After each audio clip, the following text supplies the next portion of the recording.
So we'll begin with the homage to the Buddha.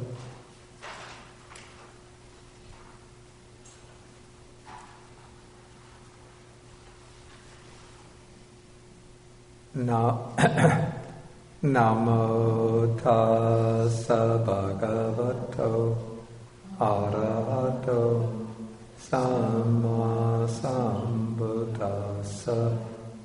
Namo tassa bhagavato arahato samma sambuddhassa. Namo tassa bhagavato arahato samma sambuddhassa.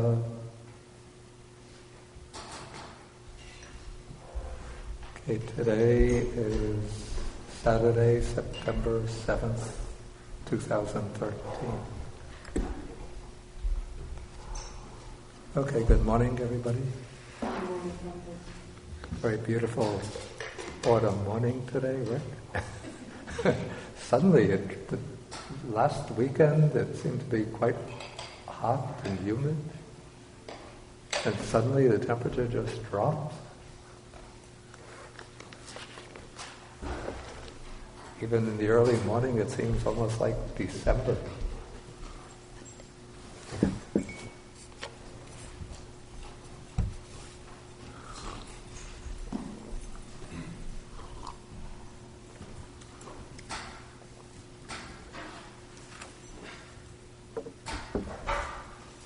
Okay, so today we are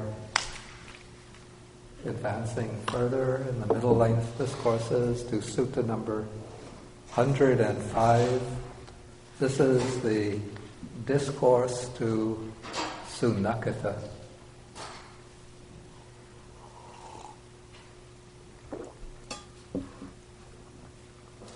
Now we've already met this monk named Sunakkhatta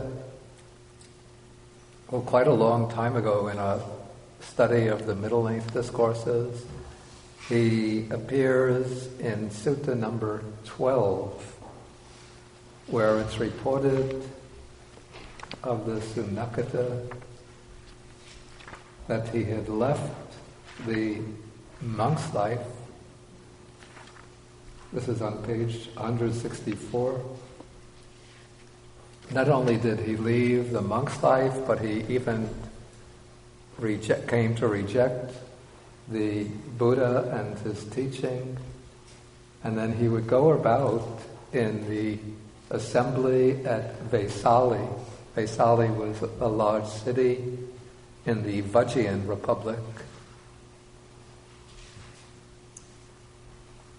And the people who inhabited Vaisali and the surrounding area were called Lichavis. And so he would go around in the assembly in Vaisali, and he would actually denounce the Buddha on the ground that he says that the Buddha doesn't have any hasn't attained any superhuman states, any distinction in knowledge and vision worthy of the noble ones. And he says that the Dhamma, or teaching taught by the Buddha, is purely a product of reasoning. And then he says, as though it's a sort of defect in the teaching, that it only leads to the complete destruction of suffering, but not to supernormal powers.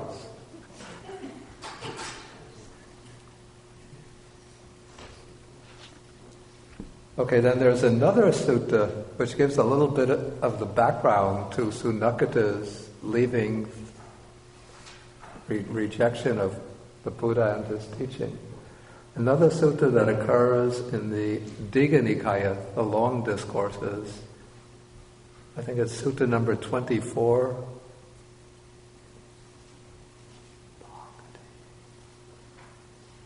Patika Sutta. Sutta number 24, where in my view, if there's any passage in the canon that comes close to being what we would call slapstick is that the expression, slapstick comedy?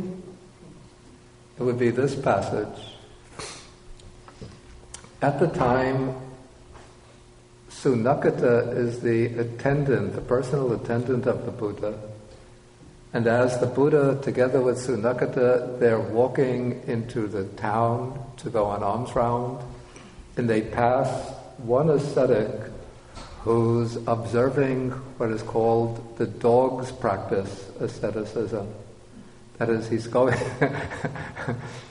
around on his hands and feet, or arms and legs, like a dog, completely naked, and he's wagging his behind like he's wagging a tail, and he's refusing to eat any kind of food that people formally offer to him, but he'll only eat food that's been thrown away onto the ground. And so as they go passing this ascetic, Sunakkhatta says to the Buddha, he must be an arahant, for that's the way arahants behave. Then the Buddha says to him, Sunakkhatta, you have no idea about what an arhat really is and about the way arhats behave. Then Sunakkhatta gets angry and he says, is the Blessed One denying others their arahantship? Then the Buddha says to Sunakkhatta, mark my word, in 7 days from now, this dog ascetic is going to die from indigestion. And he will be reborn as a particular kind of asura, but the lowest kind of asura. Okay, he'll die from indigestion, and then he will be reborn as this lowest kind of asura. It's a being in the Titan world. And after he dies, they're going to throw his body in the charnel ground. And the Buddha says to Sunakkhatta, if you have any doubt about this, when they throw his body in the charnel ground, you go there, you tap on his body 3 times, and then he'll regain consciousness, and then you can question him about this. And Sunakkhatta, excuse me, he wants the Buddha to be wrong about this. And so when they go back to the monastery, he sort of sneaks away from the Buddha, and he goes to this dog duty ascetic, and he says,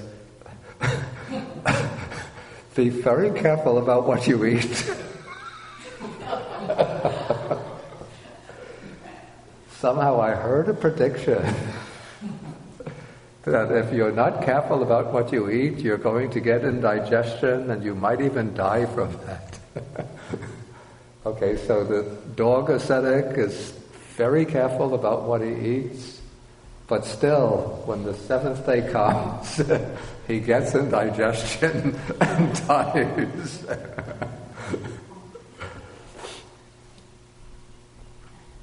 Okay, so then the people take the body.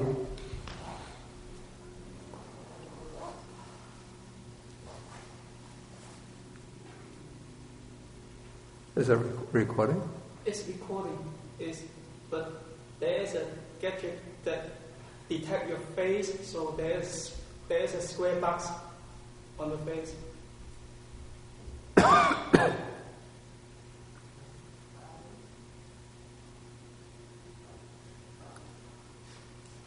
It's a new recording.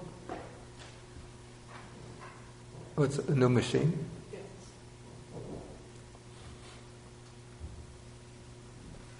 Anyway, we'll have to continue. Okay, so this dog duty ascetic, he passes away on this. He gets indigestion, even though he's trying to be careful about his food. But on the seventh day, he gets indigestion, and then he dies. Then the people throw his body into the charnel ground, and then Sunakkhatta goes there, and he comes up to the body, he taps on it 3 times, and then the ascetic sort of regains consciousness. He looks up and says, "Can I help you?" And Sunakkhatta says, "Where have you been reborn?" And the dog's ascetic says, "Oh, terrible place. I've been reborn. I've been reborn in this lowest grade of the asuras." And then he goes back, falls back, the body falls back, and then he's dead. But Sunakkhatta still doesn't get the idea that this is a supernormal power that the Buddha has shown him. Okay, then sometime later, he's still the attendant of the Buddha. They're going into the village on alms round, the city on alms round.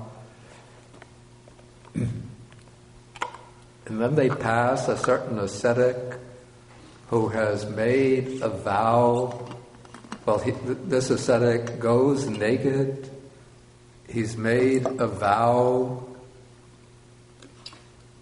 to observe this practice of, it's trying to keep the body as repulsive as possible by not bathing, not shaving, not grooming oneself, letting all of the dirt and mud accumulate on the body. And he's made the vow to observe, strict celibacy and to abstain from certain foods, only to eat a very limited number of foods which are considered very rough and coarse food. And so as they pass this ascetic, Sunakkhatta points him out and tells the Buddha about his extreme ascetic practices. Then the Buddha says to Sunakkhatta, "Mark my word, before 7 days have passed, this ascetic will have renounced the life of renunciation. He will be well bathed, well shaved. He will have a wife." And he'll be eating all sorts of sumptuous food. Okay, so then time goes by, and then on the 7th day, they're going together into the village or town on alms round, and who do they meet along the way but that former ascetic who's now accompanied by his wife. He's well bathed, well groomed, and he's eating all varieties of sumptuous food. Okay, so sometime later, there's an ascetic living in a certain park. I think it must be around the area of Vaisali, and he gives out a challenge because the Buddha's reputation has spread. And so this ascetic is jealous of the Buddha. His name is Patikaputta. He's the one who gives his name to the sutta. He gives out a challenge. He says, the ascetic Gautama doesn't have any kind of supernormal powers, but I have supernormal powers. If the ascetic Gautama comes to me, if he displays one supernormal power, I'll display 2. If he displays 2 supernormal powers, I'll display 3 or 4. But I throw out the gauntlet, throw down the gauntlet. I give this challenge to the ascetic Gautama to come to me and join me in a contest of supernormal powers. Okay, then Sunakkhatta hears about this challenge and he reports it to the Buddha. And the Buddha just says that the holy life is not lived under me for the sake of supernormal powers. But anyway, sometime the Buddha plans to go to the park of this ascetic Patika, the hermitage where he lives. And so he sort of gives out word of this, and word spreads, and word comes to this ascetic Patika. The recluse Gautama, the Buddha, he's coming your way to spend some time at your park.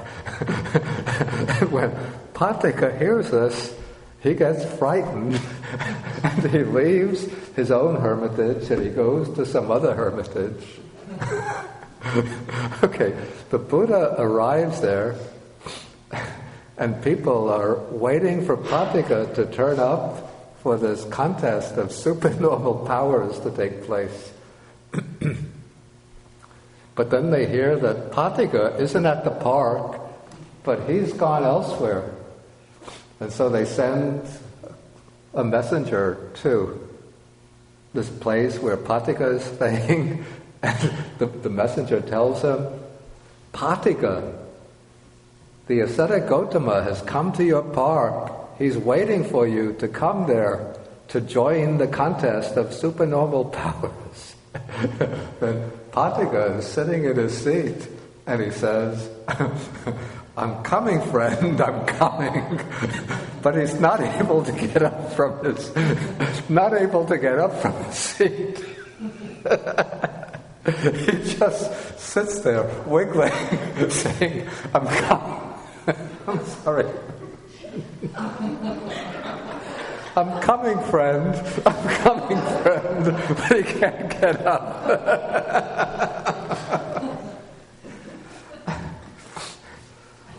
Then more people come to find out what's going on. So a whole bunch of people comes and says, Patika, come!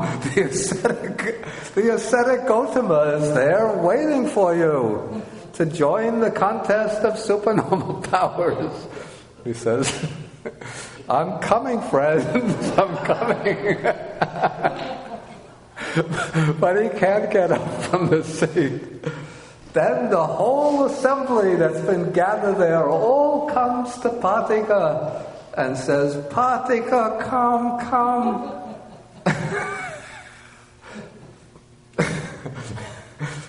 And he just says, I'm coming, friends. I'm coming, friends. But he just wiggles in the seat, unable to get up.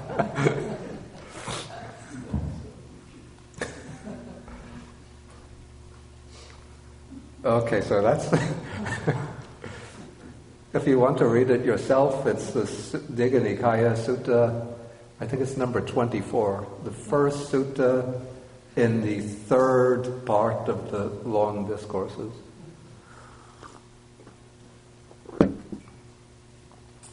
Okay, so usually comic relief, a comic break in the Shakespearean tragedies usually come in the middle of the play, not at the beginning.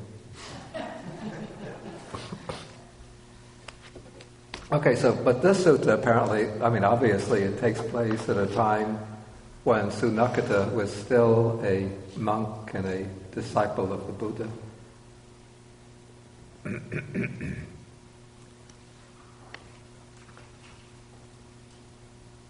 Okay, so at the time the sutta begins, a number of monks had been declaring what's here called final knowledge, which means arhatship. It's the same as arhatship. In the presence of the Buddha saying, then there's a stock formula for the declaration of arhatship. One understands that birth is destroyed, or in other words, that birth is, the round of rebirths is finished, the holy life has been lived, what had to be done has been done, there is no more coming back to any state of being. Okay, so then, word about this spreads, and then so Sunakkhatta hears about this, and he goes to the Buddha, and he says that he's heard this report, and then he asks the Buddha whether these monks who declared final knowledge did so correctly and rightly, or are there some cases where monks declare final knowledge because they overrate themselves or overestimate themselves. That is, they think they've reached the final goal, but they haven't. Excuse me, I seem to be getting some phlegm in my throat.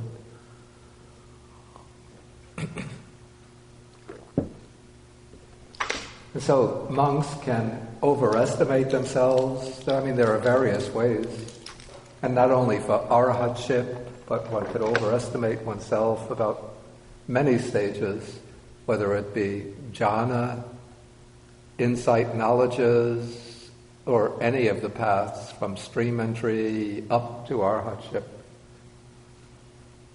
For example, there are some monks might achieve actually one of the jhanas, and then they take that to be an attainment of wisdom. And so they think that they've reached stream entry or even arhatship. Other monks get very deep insight knowledge, and they take that to be the breakthrough to stream entry or one of the other attainments. Interesting question, whether one could achieve stream entry or once returning, and then mistakenly take that to be arhatship. But somehow I don't think that would be possible. I think one would know what stage one has reached.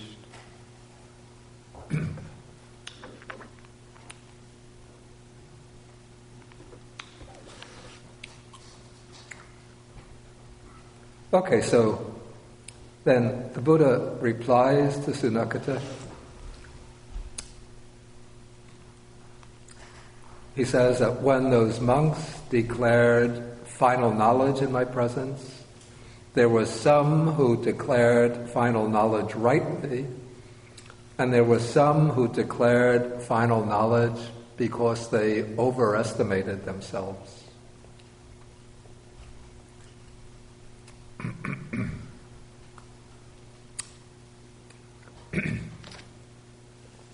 Okay, so then the Buddha then says when there are monks who declare final knowledge rightly, then the Buddha will simply acknowledge their declaration. Or sometimes he'll ask them to maybe to recite a verse expressing their realization.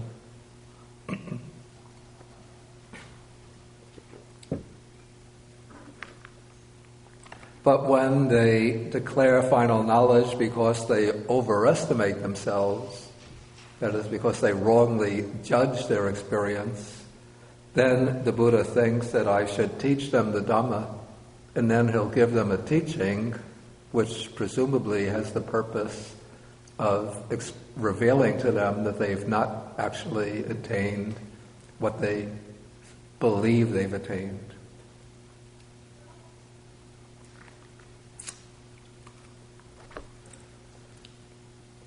But then the Buddha says,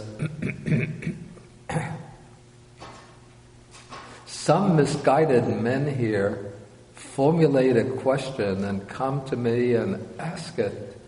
In that case, Sunakkhatta,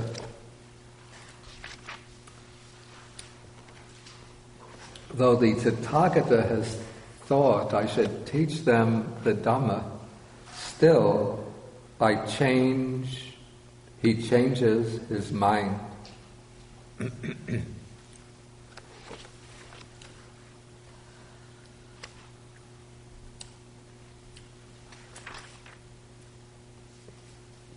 In And I have to say, this statement to myself, it doesn't seem to cohere very well with what just came previously. I would think what would be expected would be, okay, there are monks who declare arhatship because they overestimate themselves. So that's a case where the monk is sincere and genuine, but just he misinterprets his meditative experience and thinks it's a realization. So what I would expect in the third place is those monks who come to the Buddha and declare arhatship, but do so knowing that it's false,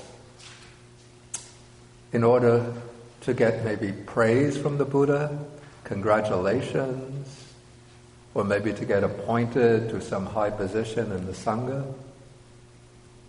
But then if they make a declaration, knowingly a declaration of arhatship that's false, that would be a transgression of one of the four gravest classes of transgressions, according to the monastic code. It's the class called parajika, which means defeaters or expulsion offenses. And that's the type of offenses that would negate one's status as a monk. So one would have to be asked to leave the Sangha.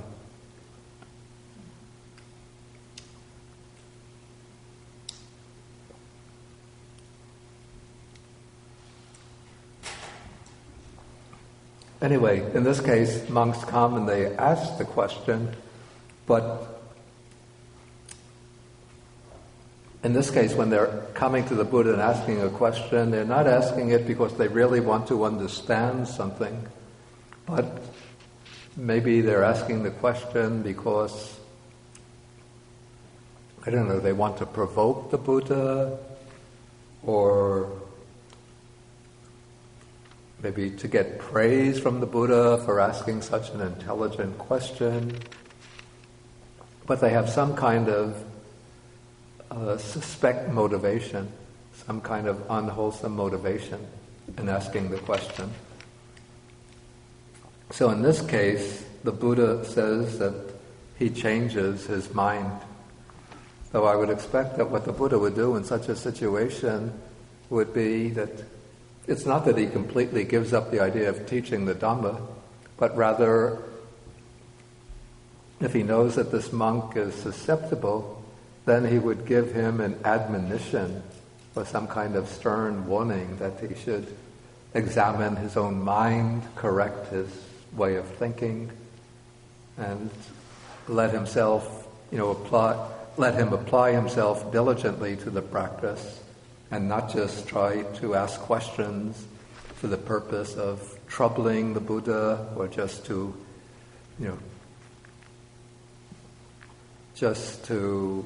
engage in idle conversation, or to try to win praise from the Buddha. Okay, so when the Buddha gives this statement to Sunakkhatta, then Sunakkhatta picks up on this and says, he makes a request to the Buddha to teach the Dhamma. Okay, now the Buddha is going to give a discourse. It's a kind of graded or sequential discourse on how monks who reach successively higher attainments lose interest in matters that pertain to lower or inferior levels of experience. So he begins with the 5 chords or 5 objects of sensual pleasure, that is, delightful and agreeable, forms, sounds, odors, tactile sensations,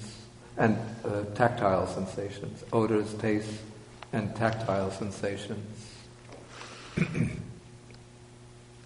Okay, so then the Buddha says that when there's some person here who may be intent on worldly material things, and the Pali expression that's used here is an interesting one. It's loka misa.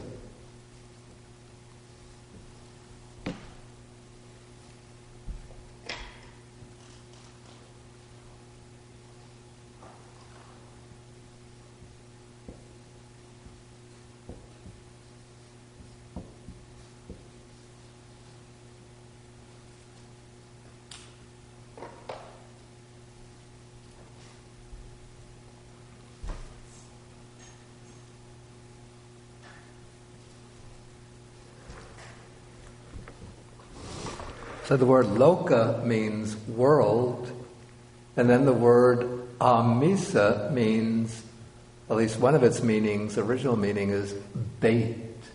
The bait that a fisherman uses to catch fish. It's like a little piece of meat that the fisherman puts onto the hook and throws out into the water to catch fish.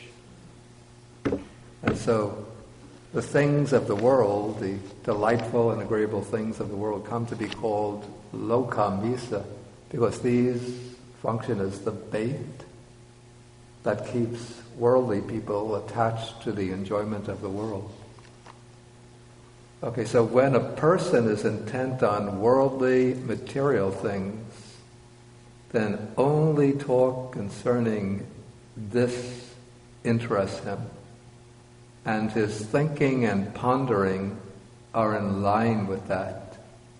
And here the words translated as thinking and pondering are vitaka and vichara, for those who came to the Abhidhamma retreat last week.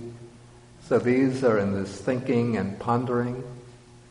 Vitaka, it's the mental factors of vitaka and vichara that play the prominent role. So you could see vitaka and vichara, they can function in worldly thinking, and also then they become the factors that operate still in the first jhana.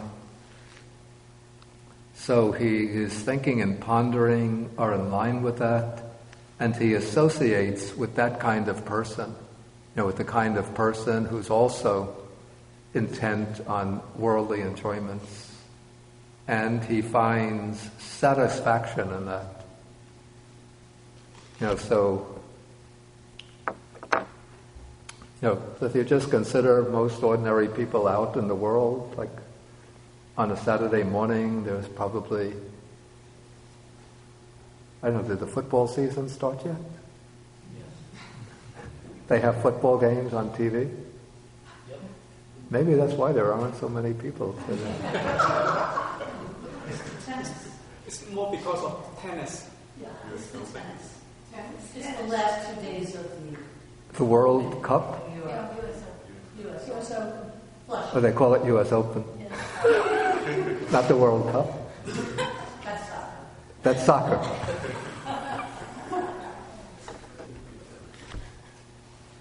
Okay, so people, when there's a choice between Dhamma class and U.S. Opens, U.S. or World Opens? U.S. Opens, and Serena and Venus.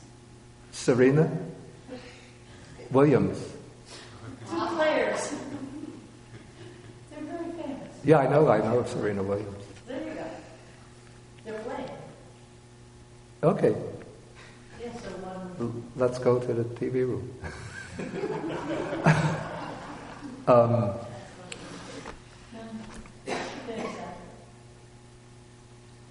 And then there's a website, called Huffington Post. On the right-hand column, on the left-hand column, there are blogs about current events, different problems in the world. Usually the headline is about that. The middle column is sort of miscellaneous, a mixture of both reports on current events, personal opinion, as well as sort of popular and sometimes articles about scandals and so on.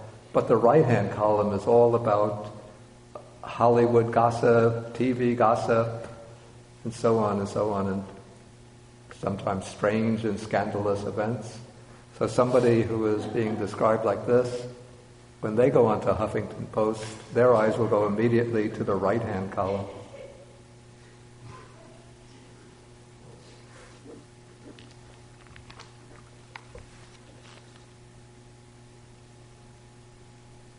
And then, he associates with that kind of person, so those kind of people associate together.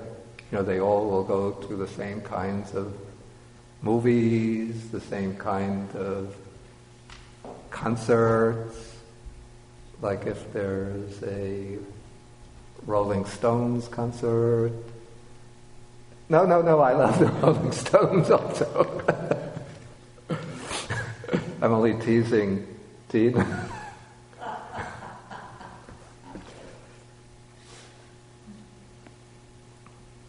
Okay, but when talk about the imperturbable is going on, he will not listen to it or give it an ear to it or exert his mind to understand it.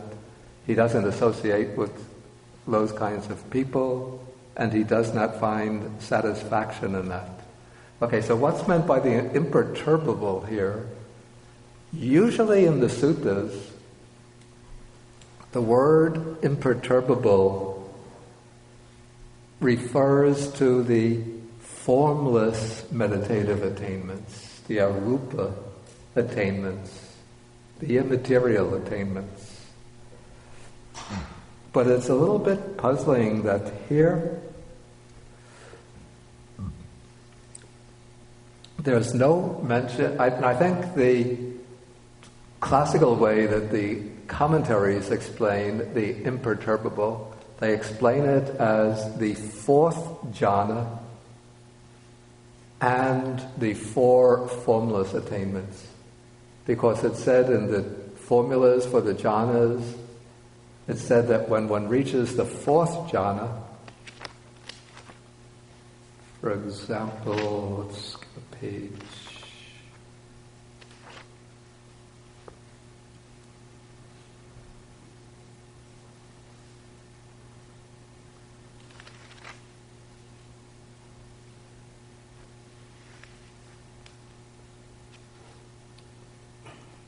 Yeah, like on page 276, in paragraph 23, at the very beginning, when the Buddha is describing the state of mind of one who has reached the fourth jhana, he says that when his concentrated mind is thus purified, bright, unblemished, rid of imperfection or corruptions, malleable, wieldy, steady, and attained to imperturbability. And so imperturbability thus becomes associated with the fourth jhana and then with the higher meditations, the formless meditations. But it's a little puzzling to me that in the sutta, the jhanas are not mentioned. So I'm just wondering if it's possible that maybe in this sutta the word imperturbable has a broader meaning. This is just my speculation, even though it would go against the commentary, which would identify the imperturbable with the fourth jhana and higher. But because the jhanas are not mentioned, maybe we could also include them sort of temporarily or tentatively in the imperturbable.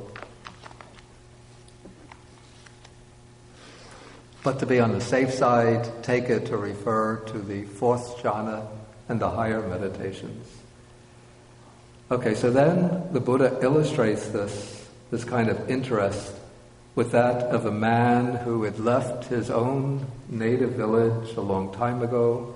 Then, while he's away, he meets another man who had only recently left that village or town. And so then he would ask the person that he meets about the people in the town and village, and so on and so on. And the man would explain to him. And as this man who's been away a long time listens, then he would be very intent on taking in the information, very keen to know what's going on in his native village.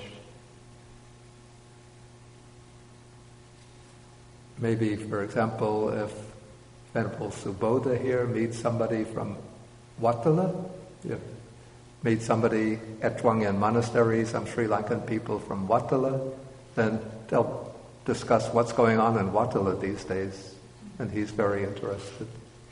Or Suki is you're from Seoul? Or a small village? Small village. So if you meet somebody from Korea and you're saying, oh, you're from South Korea, where are you from? Then they say they're from the same village, then you're probably interested to know what's going on. If I meet somebody from Brooklyn, well, Brooklyn's too big. Borough Park, yeah. But I don't know anybody from Borough Park anymore, so. Okay, so in the same way, when somebody is intent on worldly things, then he's completely interested in talk about worldly things.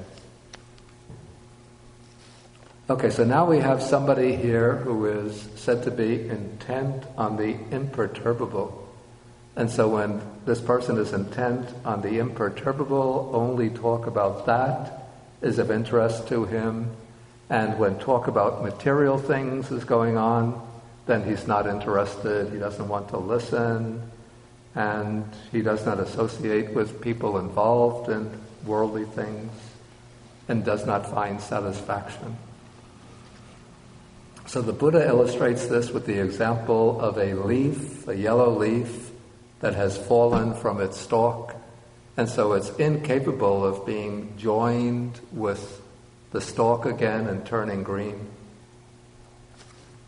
And so then the Buddha says, this is the case that when a person is intent on the imperturbable, then he has shed the fetter of worldly material things.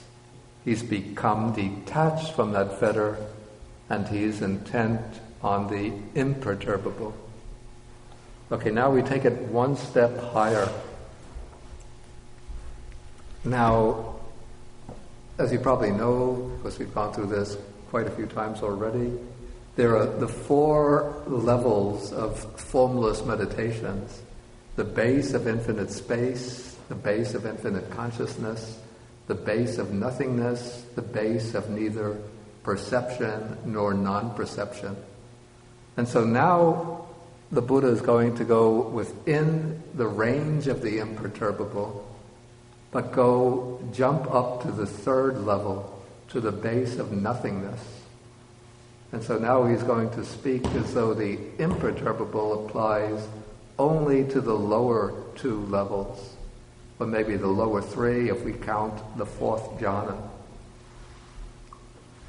So he speaks about a person now who may have mastered the base of infinite space and the base of infinite consciousness.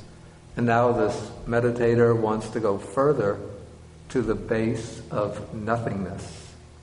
And so this is being described as a person who is intent on the base of nothingness.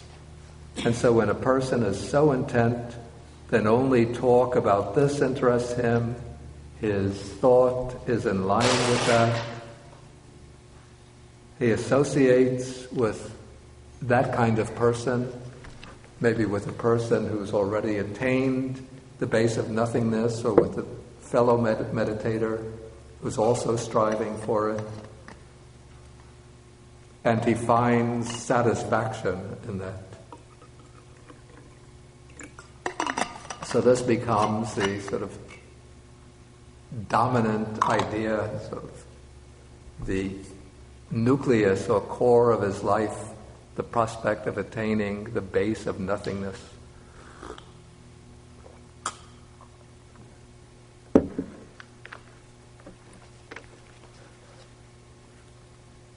So we could see the way, when there's a core interest which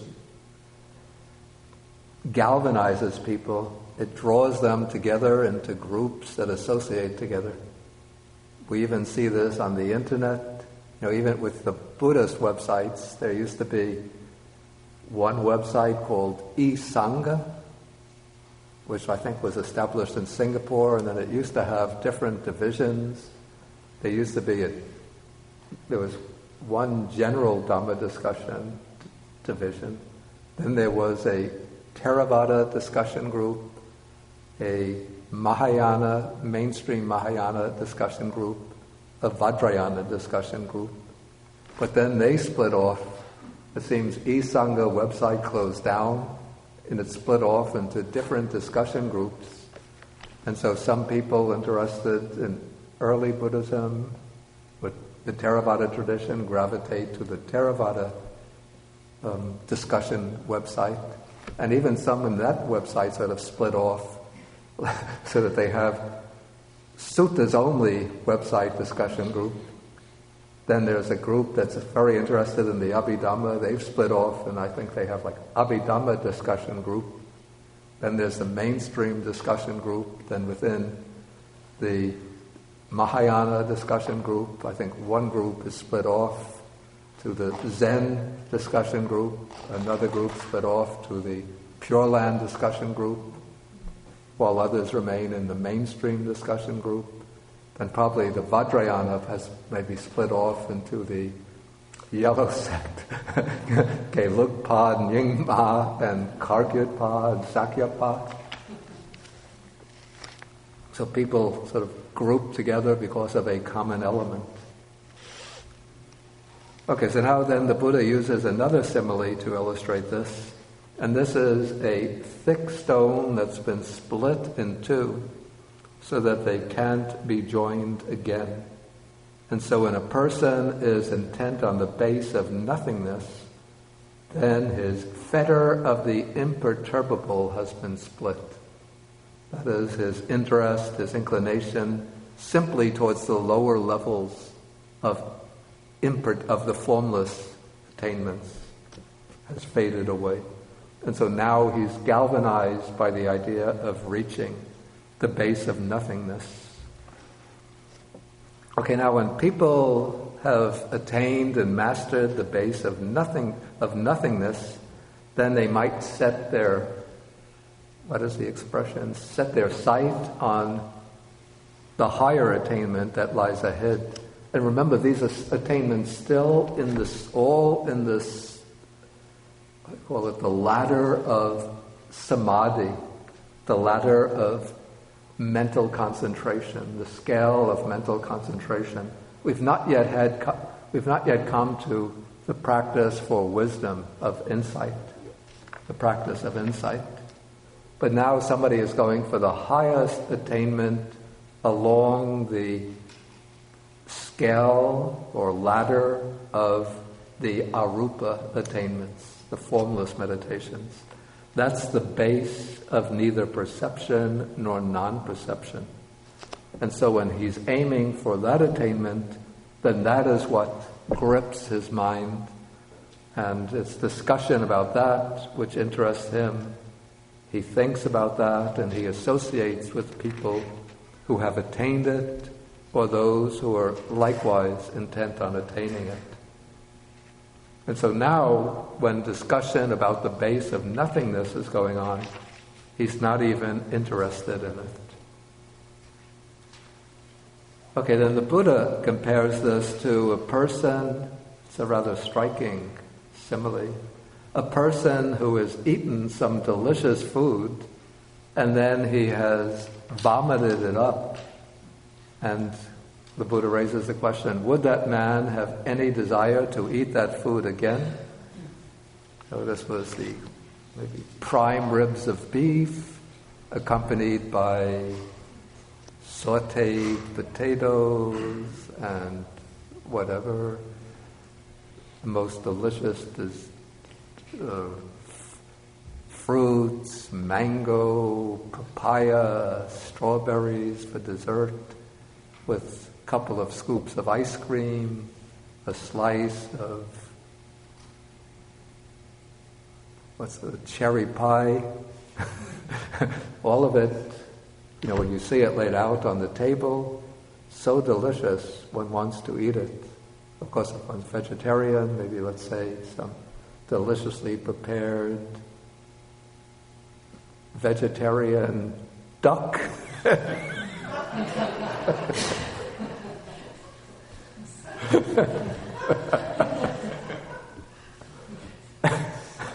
Vegetarian pork, but prepared very nicely.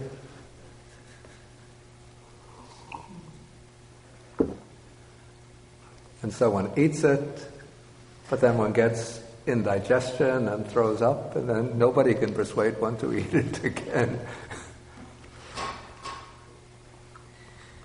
Okay, but actually those who attain the base of nothingness will still continue to attain it. But when they're aiming for the base of neither perception nor non-perception, then it's no longer of great interest to them. Okay, so the Buddha then says, when a person is intent on the base of neither perception nor non-perception, his fetter of the base of nothingness has been rejected. And so he should be understood as one detached from the fetter of the base of nothingness, who's intent on the base of neither perception nor non-perception. Okay, now we come to the next passage, which is concerned, now you see those attainments along the scale of the imperturbable, the formless meditations, are not really sort of the core or essence of the Buddha's teaching, but those are just vistas, so to speak, or landscapes that open up to those who are able to master samadhi. And so the Buddha includes these meditative attainments within his system of practice because he himself had gone through them before his enlightenment, and so they were known to the meditators of that period, whether Buddhist or non-Buddhist, and also because the Buddha, for the sake of completeness, wants to include all possible attainments within the sphere of samadhi into the scope of his teaching. But now the next section opens up the practice aimed at the ultimate goal of the Buddha's teaching. So here we have a person who is described as one completely intent on Nibbana. And so when a person is completely intent on Nibbana, only talk about that interests him. He is constantly thinking about that. He associates with others who have either attained it or are more advanced along the way to Nibbana, and he finds satisfaction in that. And so when discussions about the base of neither perception nor non-perception are going on, then he's not so intently interested in that. Then the Buddha compares this to a palm tree with the top cut off. And so that palm tree, when the top is cut off, it's incapable of growing again. And so when a person is completely intent on Nibbana, then it's said that his fetter of the base of neither perception nor non-perception has been cut off at the root, and so on, no longer subject to future arising. So this should be understood as one detached from the fetter of the base of neither perception nor non-perception, who is completely intent on Nibbana. And this has to be taken again a little bit with some reservations. It doesn't mean that the person who's intent on Nibbana will not enter the base of neither perception nor non-perception. For example, Venerable Sariputta, when he was training for the attainment of arhatship, he actually entered the base of neither perception nor non-perception and used it as a vehicle for insight in order to reach arhatship. And others who are practicing for arhatship, who are able to reach the base of neither perception nor non-perception, may still enter it from time to time, either to make the mind just very, very calm in order to develop insight, or else to use that base itself as the object of contemplation for gaining insight. But what one would say is that when the person makes the attainment of Nibbana his goal, then the base of neither perception nor non-perception no longer becomes, you could say, the pole star of his life, that around which all of his activities revolve, that at which he is aiming with all his heart and soul. Okay, now comes the Buddha is going to move off from this to another theme, related to it. And I have to say that from paragraph 18 on, the texts, all of the texts that I consulted when doing this translation, the Burmese Sixth Council edition, the Sinhala script Buddha Jayanti edition, and the Pali Text Society edition, all have certain differences in their readings. And so, even to do the translation, I had to choose from the 3 texts that I looked at which readings seemed to me to be the best, to make the best sense, and none of them was consistently good. So the readings that I chose, sometimes I would take the Burmese reading over the other 2, sometimes the Sri Lankan reading over the other 2. I think sometimes the PTS reading over the other 2. Okay, so now the Buddha says it's possible that some bhikkhu here might think craving has been called an arrow by the recluse, by the samana. And here the samana that's being spoken about is the Buddha. Okay, so this is supposed to be so he's continuing. Craving has been called an arrow by the Buddha, and the poisonous humor of ignorance is spread about by desire, lust, and ill will. And here, I just write the Pali of this on the board.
Avijja is ignorance.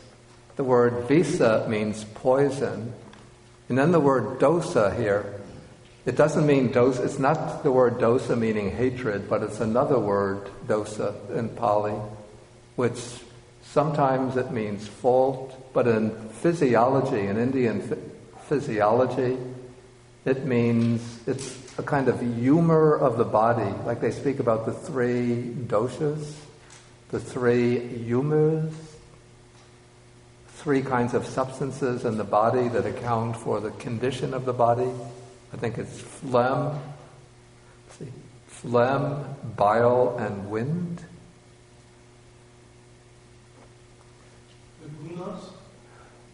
The gunas? They're not the same as the gunas of Indian thought, of the Sankhya system, Sankhya Yoga system. Though the 3 humors are used in Ayurvedic medicine as a basis for diagnosis and prescription.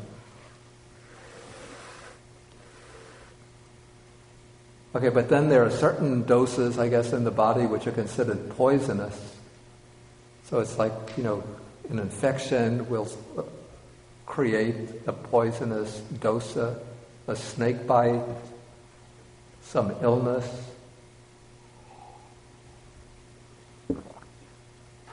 So it's ignorance is spoken of as the poisonous humor, and then it's said to be agitated or disturbed or here spread about by chanda, which is desire, and raga.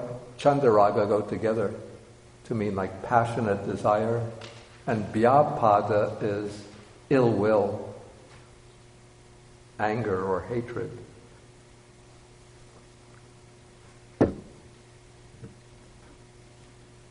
Okay, so this monk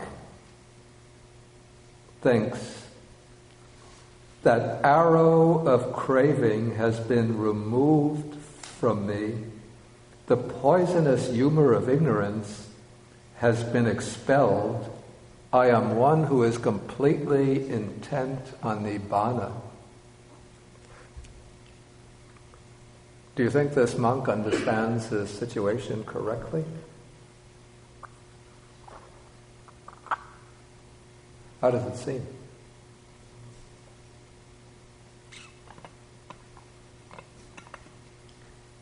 He says, or he thinks to himself, the arrow of craving has been removed, the poisonous humor of ignorance has been expelled. I am one who is completely intent on nibbana.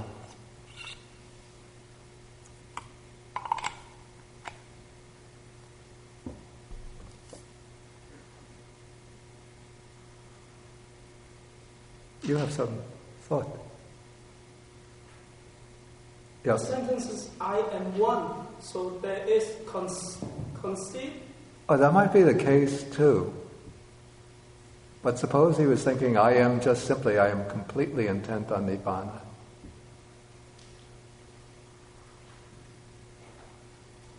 There'd still be a mistake even if he were thinking in that way. Is he overestimating his progress? How do we know that? I don't know. Oh, yeah. Because he hasn't talked about the other states. That's the fourth John, right? No, we don't have to bring that in. He's not being specific about removing ill will. I see them combined up here, but I think of the states as three states, and he's saying he's beyond two of them. That's a good point, but it wasn't what I had in mind. Because I would think if he gets rid of ignorance and chandaraga, passionate desire, one would assume that ill will would go along with it, even though that's not mentioned.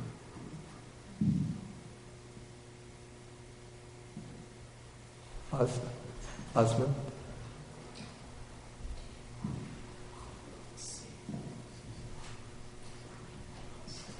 Is he mistaken the jhanas where craving and ignorance is subdued as being removed?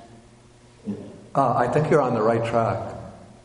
Okay, the point that I made, that struck me, is, okay, he thinks that ignorance and craving are removed, and then he says, I'm completely intent on nibbana. But if he had really just removed craving and expelled ignorance, then he would not say, I'm intent on nibbana, but he'd say, I have nibbana patto, I've attained nibbana. So that strikes me as somewhat contradictory, to say, I've gotten rid of ignorance and craving, and now I'm really intent on nibbana. Okay, anyway, the text, and then this is translated on the basis of the way I construed it from the different readings. Since he conceives himself thus, though it is contrary to fact, he might pursue those things that are unsuitable for one completely intent on nibbana. And what is unsuitable would be the sight of unsuitable forms, unsuitable sounds, unsuitable odors, tastes, tactile objects and ideas.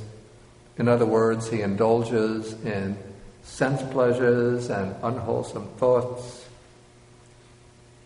thinking that he's free from ignorance and craving, and so that he can indulge in them. And then as he does so, then lust invades his mind, and with lust invading his mind, he would incur death or deadly suffering. Then, does the sutta say what death or deadly suffering is?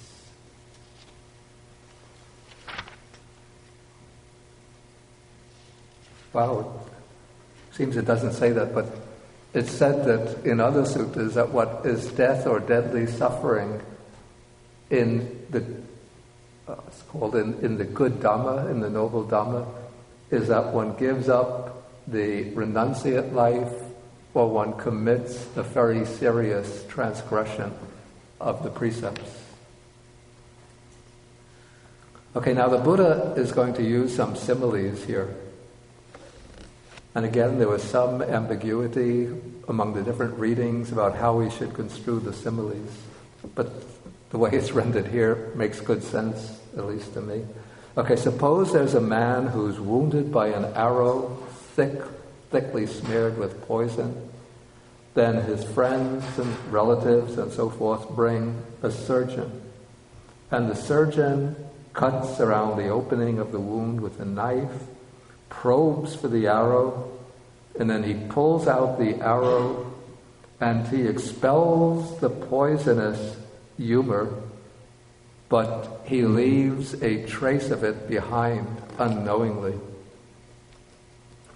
So the surgeon thinks that there's no trace left behind, and he says to the man that the arrow has been pulled out, the humerus, the poison is expelled with no trace left behind, it's incapable of harming you.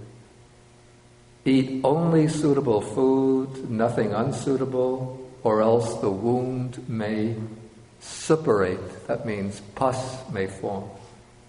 From time to time you should wash the wound. From time to time anoint the opening so that pus and blood don't cover the opening of the wound. Do not walk around in the wind and sun, or else dust and dirt may get into the opening and infect it.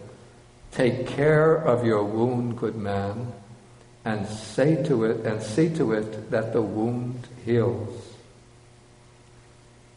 Okay, then the man thinks the arrow has been pulled out, the humerus, the humerus. Maybe I've been humorous today. But the poisonous humor has been expelled with no trace left behind, and it is incapable of harming me. And so then he takes it easy, so he eats unsuitable food, and then the wound would suppurate. He doesn't wash the wound, and he doesn't anoint the wound, the opening of the wound, with medicine from time to time. And so pus and blood would cover the opening. He goes around in the wind and sun, and the dust and dirt get into the opening and infect the wound. And so he would not take care of his wound, nor would he see to it that the wound heals. Then, because he does what is unsuitable, and because a trace was left behind, the wound would swell. And as it swells, then it gets more infected, and the poisonous humor forms again. And so then he incurs death or deadly suffering.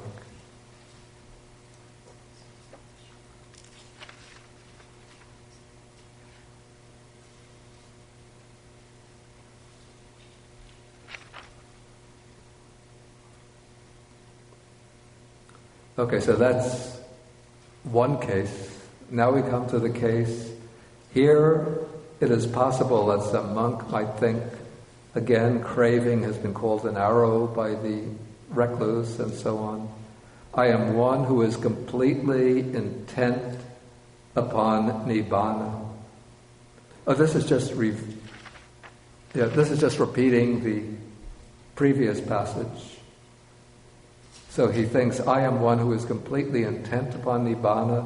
Because he conceives himself thus, though it is contrary to fact, again he pursues those things that are unsuitable and so forth, and then with his mind invaded by lust, he would incur death or deadly suffering. Then here comes the statement that it is death in the discipline of the Noble One when one abandons the training and reverts to the lower life, this is to the worldly life, and it is deadly suffering when one commits some defiled offense, that is some major transgression.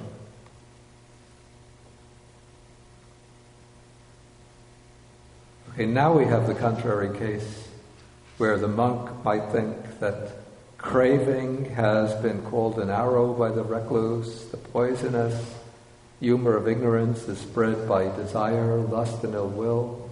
The arrow of craving has been removed from me, the poisonous humor of ignorance has been expelled. I am one who is completely intent on Nibbana. Again, this is supposed to be the bright side of the teaching. Again, it's a bit of a puzzle that the monk who's really intent on the training and who's going to train himself properly consider himself completely intent on Nibbana, and then he also thinks that craving has been removed and ignorance has been expelled. I don't have an explanation for this. Maybe somebody here can figure it out. Okay, so being one who is really completely intent on Nibbana, he doesn't pursue those things that are unsuitable for one completely intent on Nibbana. That is, he doesn't pursue unsuitable forms, sounds, odors, and so forth. And because he does not pursue those things, so lust or passion doesn't invade his mind. And because his mind is not invaded by lust, he would not incur death or deadly suffering. So this is the monk who is truly and sincerely dedicated to the training. He's not yet attained Nibbana, he's intent on reaching Nibbana, but somehow it says that he thinks he's removed craving and expelled ignorance. Okay, anyway, continuing. So now we have the converse side of the simile. So we have a man who is wounded by an arrow thickly smeared with poison. Then his relatives bring the surgeon performs the operation, pulls out the arrow, expels the poisonous humor without leaving a trace of it behind. And then knowing that no trace was left behind, he says the arrow has been expelled, has been pulled out, the poison has been expelled with no trace left behind. It's incapable of harming you. Eat only suitable food, wash the wound, do not go out in the wind and sun. Take care of your wound and see to it that the wound heals. Okay, so the man reflects on the advice of the physician. So he eats only suitable food, and the wound doesn't suppurate. He washes the wound and anoints it, and so pus and blood don't cover the opening. He doesn't go out in the wind and sun, and so dust and dirt don't get into the opening and cause an infection. So he takes care of the wound, and the wound heals. And so, because he takes care of himself in this way, he would not incur death or deadly suffering. And so then, the next paragraph simply applies the simile to the case of the monk who doesn't engage or indulge in the unsuitable objects of the senses or unsuitable thought. And so, since he does not incur death or deadly suffering, this would mean that, he doesn't depart from the training, he doesn't abandon the training to revert to the household life, and he does not commit some major transgression, the defiled offense. But it doesn't say anything yet about his attainments. It's still that we would say that this is still the monk in training, one who is striving to reach Nibbana.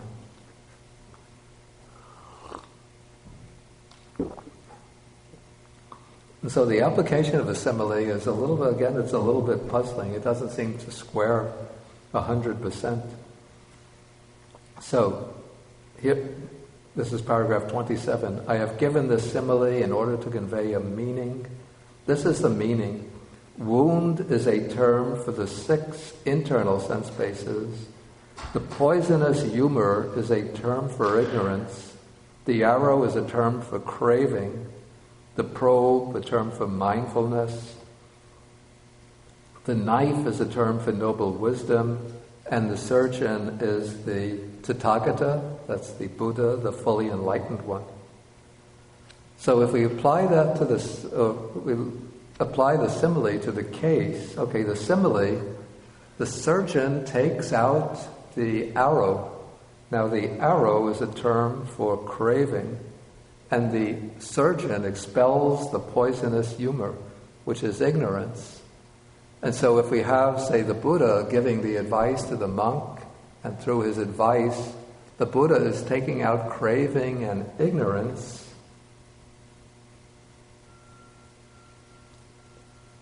then it would seem, why is the monk still just one intent on Nibbana? He's not yet declared to be an arhat.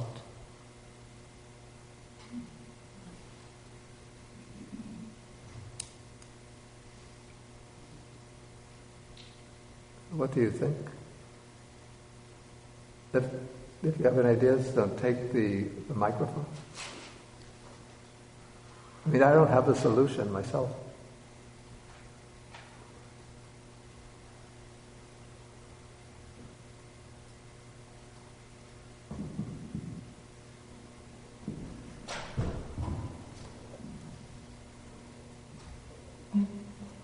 I think here we have the surgeon leaving trace and the surgeon leaving no trace. That's 2 different cases. Yeah. And then when you have a trace, whether you take good care of it or not taking care of it, you still have a trace. Yeah. And then even when you don't have a trace, you still have to take care of the wound. Yeah. So my thought is that this is really teaching us that even when you get rid of ignorance and the craving, Yeah. You still have to take care of daily arrows that comes to you. That kind of... It might be the case. Maybe, in fact, maybe that monk is an arhat, even though it's not being stated so explicitly. Michael? I'm a bit troubled by the idea of the Tathagata leaving a trace as though somehow he had made a mistake, which is not the case. No, it's not. Okay, go on. Well, I was going to say the analogy between the surgeon being the Buddha. So, therefore, it seems as though if a trace of ignorance is left, then, and on the one hand, and the laxity, the laziness, the laxity, the deciding, well, I don't have to take care of this, is another way of saying ignorance, because that's a very ignorant thing to do in a spiritual sense. So therefore, it's as though these two things are almost the same. Or to put it another way, if there's a trace of ignorance left, then naturally we won't take care of what needs to be taken care of. That's the expression of ignorance.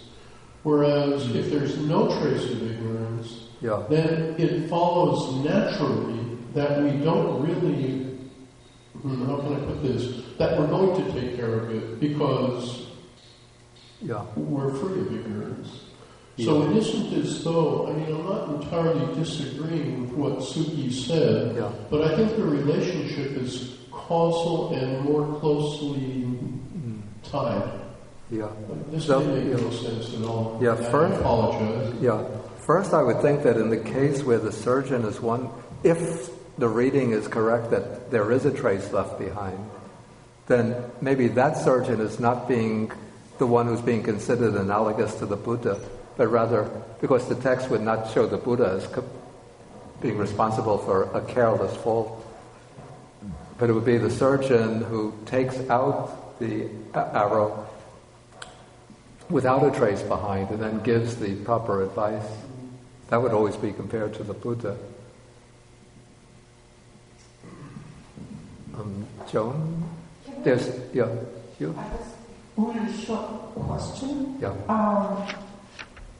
The trace, can that trace be like an asana? Or, that doesn't seem that trace is the same as ignorance. If the asavas are removed, if ignorance and craving are removed, the asavas are removed. And so there would be, even the idea of what the trace is a little bit of a puzzle. Joan, who is sitting. Thank you. There's the probe that's mentioned. The what? The probe. Yeah. And the probe is mindfulness. Yeah. So I was wondering if that's the tool that the surgeon used. Yeah.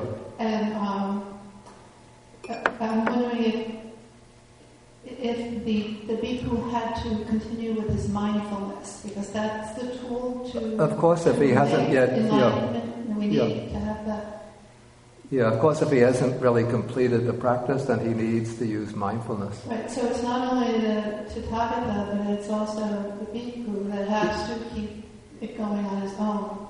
Yeah, actually, I think, the simile or the analogy isn't so exact, because in the analogy, the surgeon does all the work and the patient is just lying there. In modern medicine, the patient will be under an anesthetic, so he doesn't even know what's going on.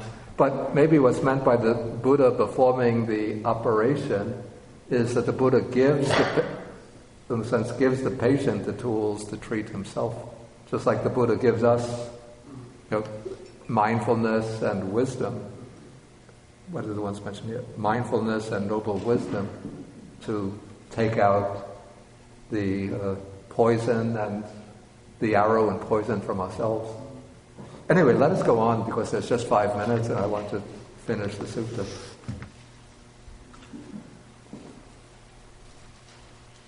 Okay, so now the Buddha continues. He says, that bhikkhu, that monk, is one who practices restraint in the 6 bases of contact. And so this seems to suggest that he's still in training, not yet finished, not yet fully enlightened. And so now this shows his attainment of arhatship. The next few sentences. Having understood that acquisition here is upaddi, is the root of suffering, being without acquisitions, liberated in the destruction of the acquisitions.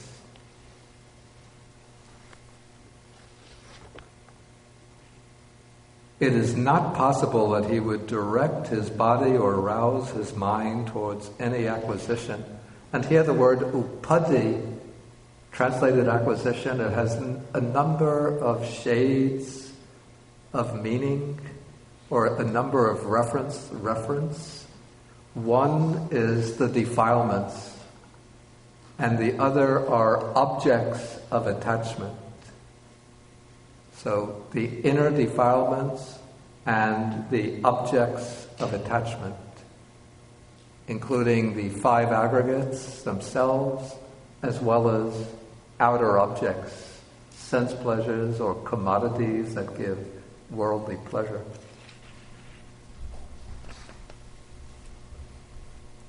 And so when one is liberated through the destruction of the acquisitions, that would be probably the destruction of the inner defilements, then it's not possible that he would direct his body or arouse his mind towards any external objects of attachment.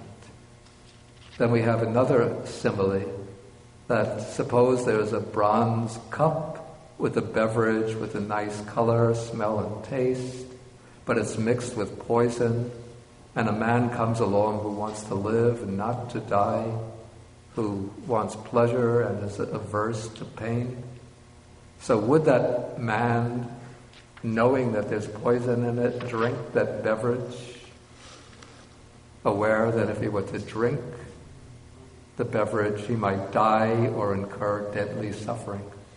And so he wouldn't direct his body, he wouldn't drink of that poison beverage.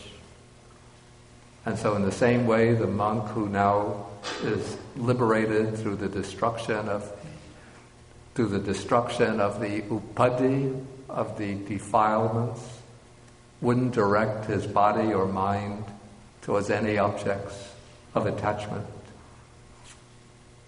Again, suppose there were a poisonous snake and a man comes who wants to live. And so would that man give his hand or his thumb to that deadly poisonous snake to bite, and knowing that he would die if he gets bitten? And so Sunakkhatta says no. And so similarly, when a monk is practicing restraint in the senses and so on, liberated by the destruction of, still have the old rendering here, not yet corrected. Is without acquisition. Here we should read, is without acquisition, liberated by the destruction of acquisitions. It's not possible that he would direct his body or arouse his mind towards any objects of acquisition. Okay, this is a sutta, and since it's 11:30, I'm sorry we don't have time for questions now. But if you stay through the lunch period, then we'll have a discussion from 11:15. So if you have any questions, comments, solutions to some of the problems, we could discuss them then. Okay, so let us end with the sharing of the merits. I'll do it in the short form.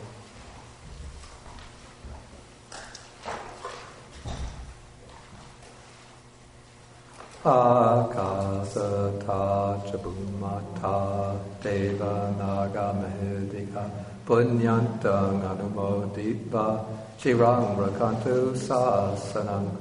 Akasata chabumata deva naga mahedika punyantang anumoditva chirang rakantu desanam. Akasata chabumata Deva naga mahedika punyantang anumoditva chirang rakantu mankaram. Etavatacham hehi sampadam punya sampadam sabbe devanumodantu sabba sampati siddhya sabbe bhutanumodantu sabba sampati siddhya sabbe satanumodantu sabba sampati siddhya Bhavagopadaya vichitato etantare satakayupapanna rupya rupicha sanya sanino dukkha pamuchantu pusantu nibuting.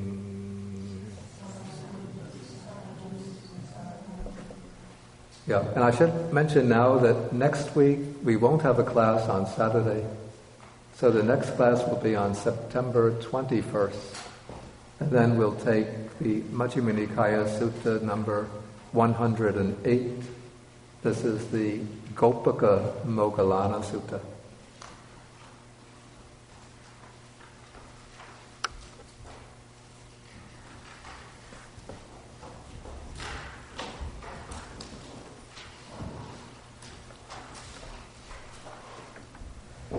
Okay, we could stand up for the closing three vows.